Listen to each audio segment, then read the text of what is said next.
Bismillahirrahmanirrahim. Assalamualaikum warahmatullahi wabarakatuh. Apa kabar teman-teman semua? Semoga selalu sehat dan kuat. Pada sesi kali ini, kita akan membahas terkait dengan wewenang dan kekuasaan. Wewenang dan kekuasaan dimiliki oleh seorang pemimpin atau manajemen tingkat atas untuk memberikan pengaruh kepada bawahannya. Sebelum kita membahas terkait dengan wewenang dan kekuasaan, kita membahas terlebih dahulu pengaruh. Karena kekuasaan dan wewenang bisa dijalankan ketika ada pengaruh. Menurut Kamus Besar Bahasa Indonesia atau KBBI, pengaruh memiliki arti daya yang ada atau timbul dari sesuatu, baik itu orang atau benda, yang ikut membentuk watak, kepercayaan, atau perbuatan seseorang. Ini merupakan pengertian pengaruh menurut Kamus Besar Bahasa Indonesia.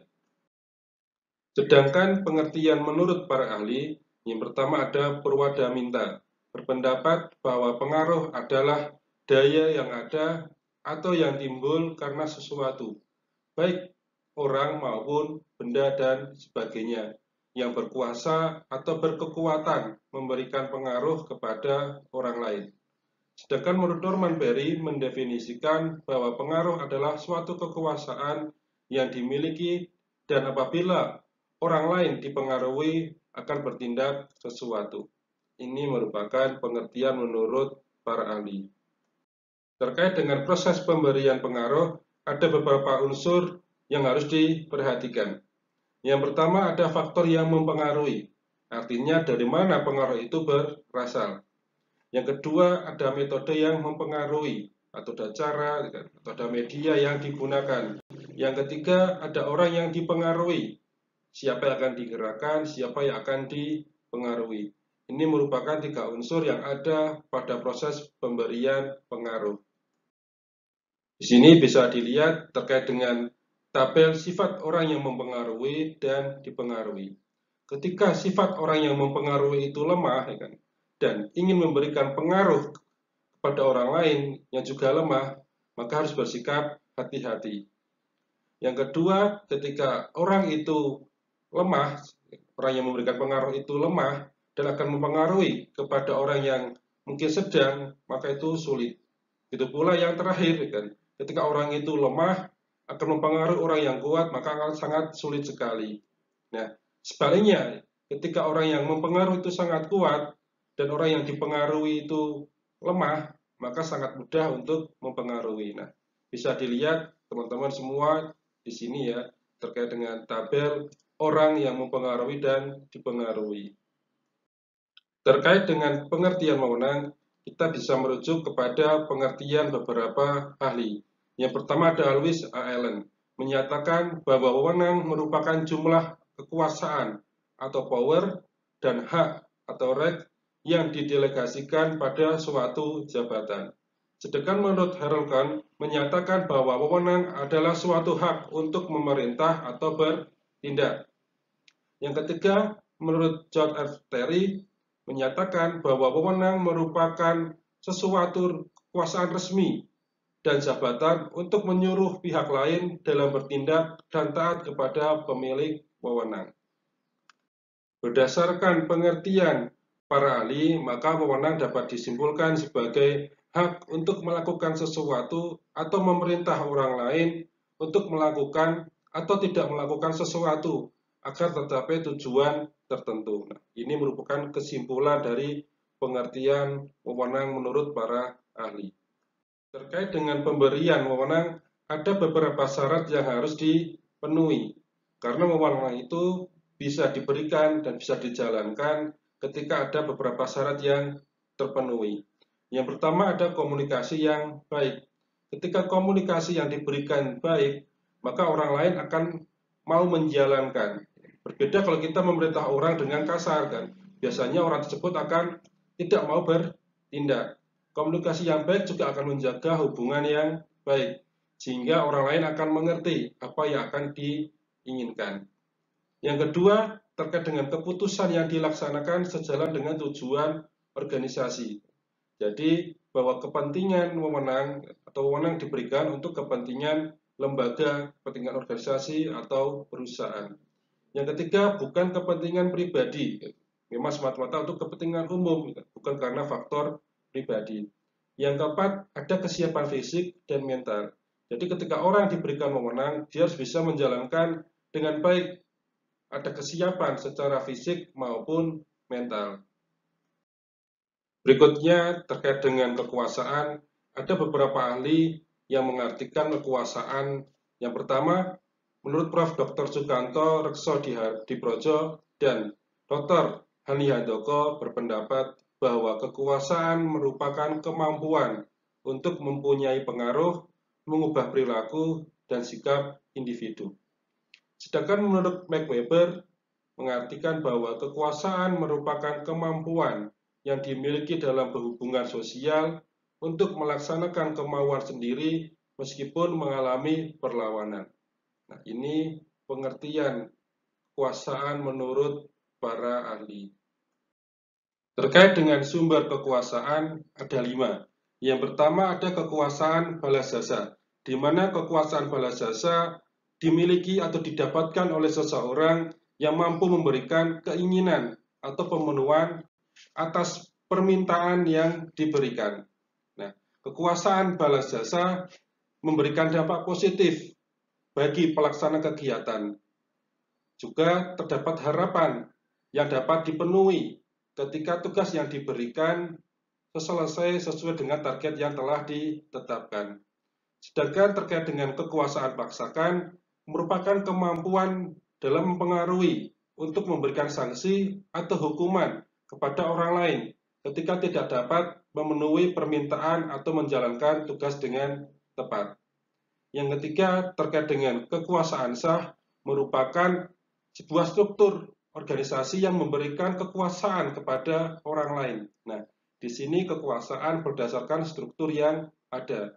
Katakanlah orang yang berada di tingkat atas, dia memiliki kekuasaan untuk memerintah orang yang ada di bawahnya.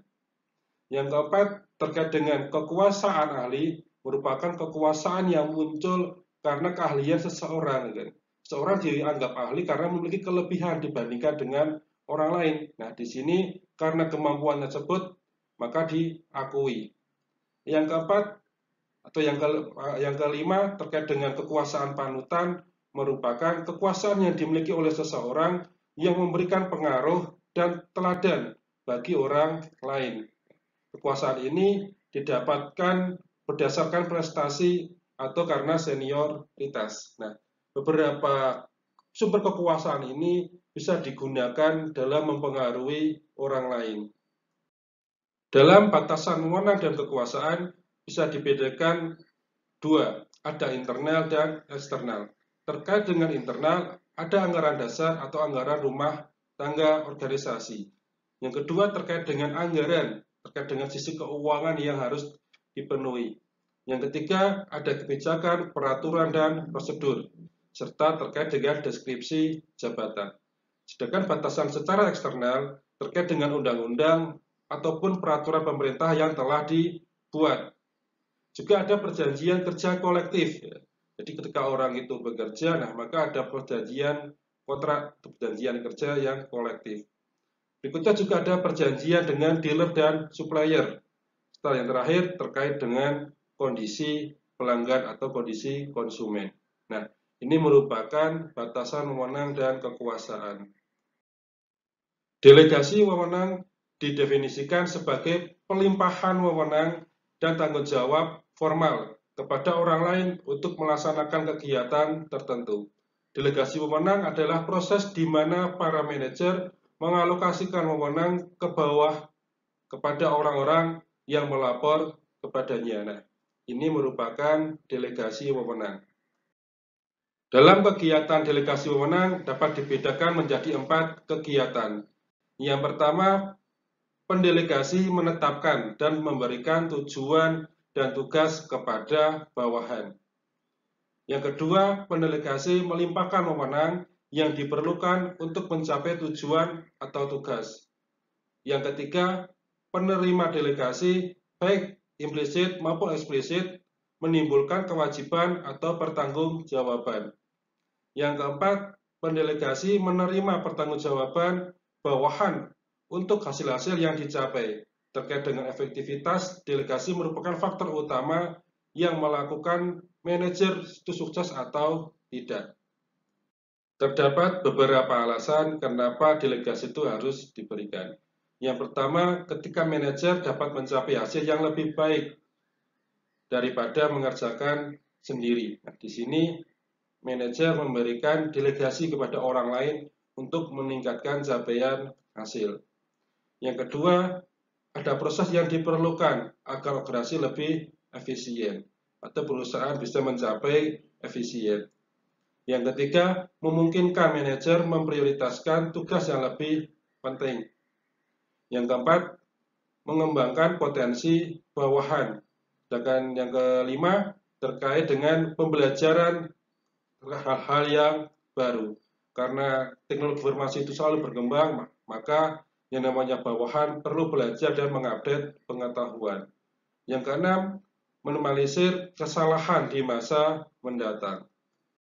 Pendelegasian tidak selamanya berhasil, karena ada beberapa penyebab yang membuat pendelegasian itu mengalami kegagalan. Yang pertama, ada manajer yang merasa tetap berhak mempertahankan hak pembuatan keputusan.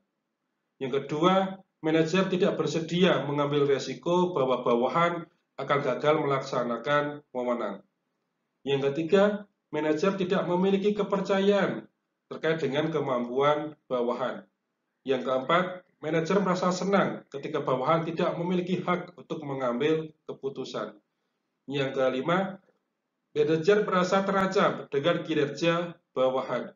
Dan yang keenam, manajer tidak mempunyai kemampuan secara manajerial untuk memberikan pendelegasian terkait dengan tugas yang akan diberikan. Nah, ini merupakan beberapa penyebab gagalnya pendelegasian. Dalam melaksanakan pendelegasian, ada beberapa syarat agar pendelegasian tersebut berjalan secara efektif. Yang pertama adalah penetapan tujuan, sehingga tujuan ditetapkan dengan jelas agar bawahan yang melaksanakan delegasi bisa tahu apa yang akan dilakukan. Yang kedua, penegasan terkait dengan tanggung jawab. Yang ketiga, kita memberikan motivasi kepada bawahan untuk melakukan pendelegasian dengan efektif. Yang keempat, ada penyelesaian pekerjaan. Jadi ketika delegasi itu diberikan, maka orang tersebut bertanggung jawab menyelesaikan pekerjaan sampai akhir. Yang kelima, ada pemberian pelatihan.